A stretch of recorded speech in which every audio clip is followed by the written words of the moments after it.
ইসলামের ইতিহাস হলো ইসলামী সভ্যতার রাজনৈতিক, সামাজিক, অর্থনৈতিক ও সামরিক এবং সাংস্কৃতিক বিকাশের ইতিহাস। ইসলামী সভ্যতা সপ্তম শতাব্দীতে আরব উপদ্বীপে উৎপত্তি লাভ করে এবং পরবর্তীতে বিশ্বের অনেক অংশে ছড়িয়ে পড়ে। অধিকাংশ ইসলামবিদ বিশ্বাস করেন যে ইসলামের উৎপত্তি মক্কা ও মদিনায় সপ্তম শতাব্দীর শুরুতে মুহাম্মদ এর মাধ্যমে। মুহাম্মদ হলেন ইসলামের নবী। তিনি মক্কায় জন্মগ্রহণ করেন এবং 610 খ্রিস্টাব্দে তিনি আল্লাহর কাছ থেকে প্রথম ওহী লাভ করেন। তিনি মক্কা ও মদিনায় তার ধর্মপ্রচার শুরু করেন। সেখানে তিনি ইসলামের শিক্ষা প্রচার করেন।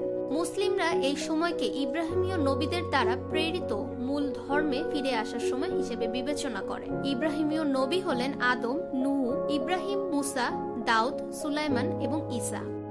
ঐতিহ্যগত বিবরণ অনুসারে মুহাম্মদ 610 খ্রিস্টাব্দে মুসলিমরা যেটিকে ঐশী বাণী বলে মনে করে তা গ্রহণ শুরু করেন। এই বাণীগুলোকে কুরআন বলা হয়, যা ইসলামের পবিত্র গ্রন্থ। কুরআন এক আল্লাহর প্রতি আত্মসমর্পণ, মহাবিচারের জন্য প্রস্তুতি এবং দরিদ্র ও অভাবীদের জন্য দানের আহ্বান জানায়। মুহাম্মদ এর বাণী যখন অনুসারীদের আকর্ষণ করতে শুরু করে, তখন তিনি মক্কার অভিজাতদের কাছ থেকে ক্রমবর্ধমান শত্রুতা এবং নির্যাতনের সম্মুখীন হন।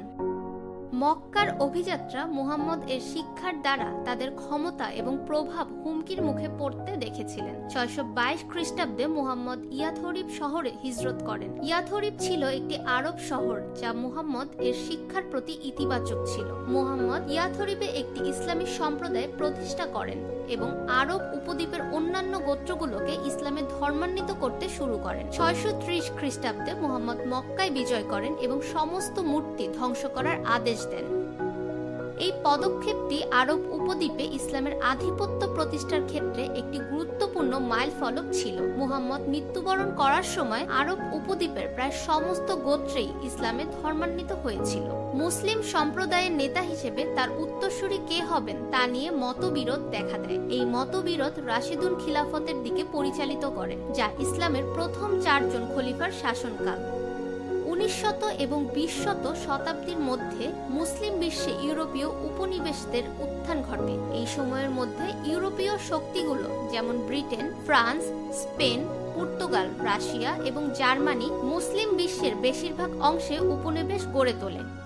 এই উপনিবেশগুলোতে ইউরোপীয় শক্তিগুলো তাদের নিজস্ব আইন, অর্থনীতি এবং সংস্কৃতি প্রবর্তন করে। 2 শতাব্দী ধরে মুসলিম বিশ্বের বিভিন্ন দেশের মানুষ ইউরোপীয় শক্তির অধীনে থেকে স্বাধীনতা অর্জনের জন্য লড়াই করেছে। ফাহমিদা বিনতে আনোয়ার, নিরপেক্ষ নিউজ ডেস্ক, ঢাকা।